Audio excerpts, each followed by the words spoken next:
let's talk about the mysterious death of Erica Kennedy, who was one of the best friends of Kimora Lee Simmons. She was actually the maid of honor in her wedding and the godmother to two of her children. Let's get into it. When Erica Kennedy graduated from college, she began working as a publicist for various top fashion designers, including Tommy Hilfiger and Sean Combs. Please pay attention. In July of 2004, Erica Kennedy released a book called Bling. This was about a small-town biracial girl named Mimi who wanted to make it big in the music industry. And then she encounters a music mogul by the name of Lamont, who owned a label titled Triple Large Entertainment. Now, some say that this is loosely based on Diddy. Erica's book went on to become a New York Times bestseller. In 2004, she said, everybody kept talking about how scandalous the book was. I really didn't see the big deal. I knew I could write a story about a P. Diddy party and show these people what a scandal really is all about. Erica Kennedy turned up dead June 13th of 2012 at the age of 42. Now, the cause of her death has never been released, and I find that all very interesting. And as we all know, Kimora Lee Simmons' other best friend, Kim Porter, turned up dead November the 15th of 2018. Now, they said that it was pneumonia that she passed away from, but there's more to that story. The initial coroner conducting the autopsy on Kim Porter's body was Ed Winter. Now, he said that it was problematic and that further analysis needed to be performed. So he was strangely taken off of the case, however, and someone else took over. 2 weeks later, her death was ruled as being caused by pneumonia. Ed Winter had investigated numerous deaths of celebrities such as Whitney Houston, Michael Jackson, Brittany Murphy, and others. Allegedly, after people started requesting for Kim Porter's death to be further looked into, or for them to reopen the case, Ed Winter turned up dead. And they say that it was unspecified natural causes at the age of 73. Now, I find it very interesting because of the timing, you see. The timing of his death is right around the time that people were supposedly asking for her death to be further investigated. And those people were allegedly Kimora Lee Simmons and some of Kim's family members. Please pay attention. Some people just didn't believe the final autopsy report. And the fact that Ed Winter had said the results were pending and he was still trying to conduct further investigation and then suddenly turns up dead. Yeah, all very suspicious if you ask me. Now, we know that Kim was supposedly writing a tell-all book, and a lot of it was about her relationship with Diddy.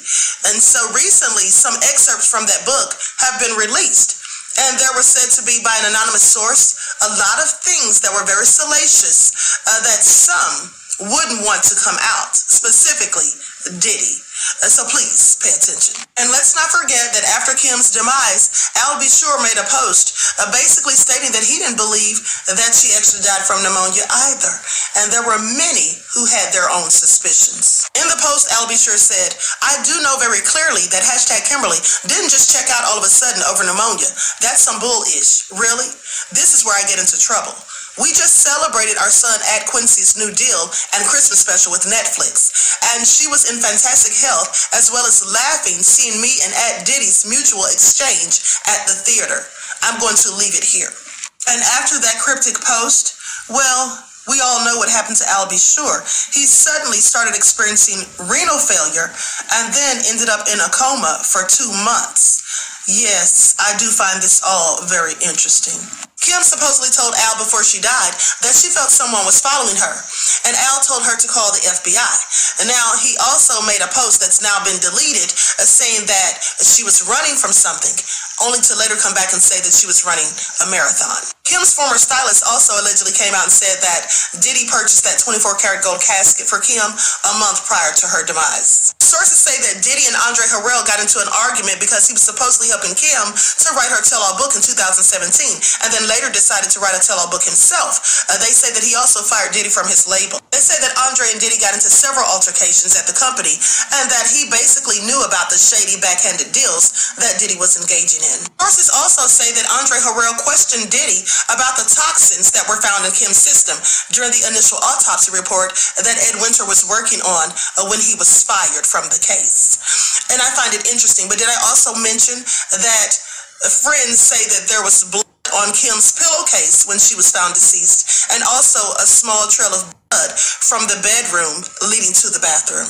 And Jaguar Wright says that Heavy D was also supposedly writing a tell-all book before he passed away. Also, celebrity plastic surgeon Dr. Frank Ryan, who performed Cassie's implants in November of 2009, and of which Diddy complained about them, said they were too big, and insisted that he take them out and do them over the next day, not even giving her time to heal. He was very determined, and Dr. Frank Ryan wasn't thrilled about it, but he mysteriously turned up dead in August of 2010, just months later. Now, he supposedly drove over a cliff when he was making a post about his dog.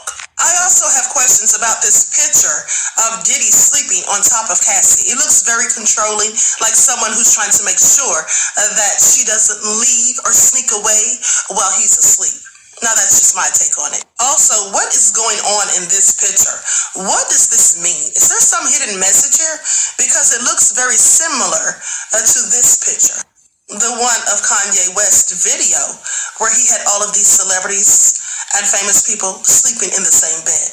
So clearly something subliminal as far as I'm concerned.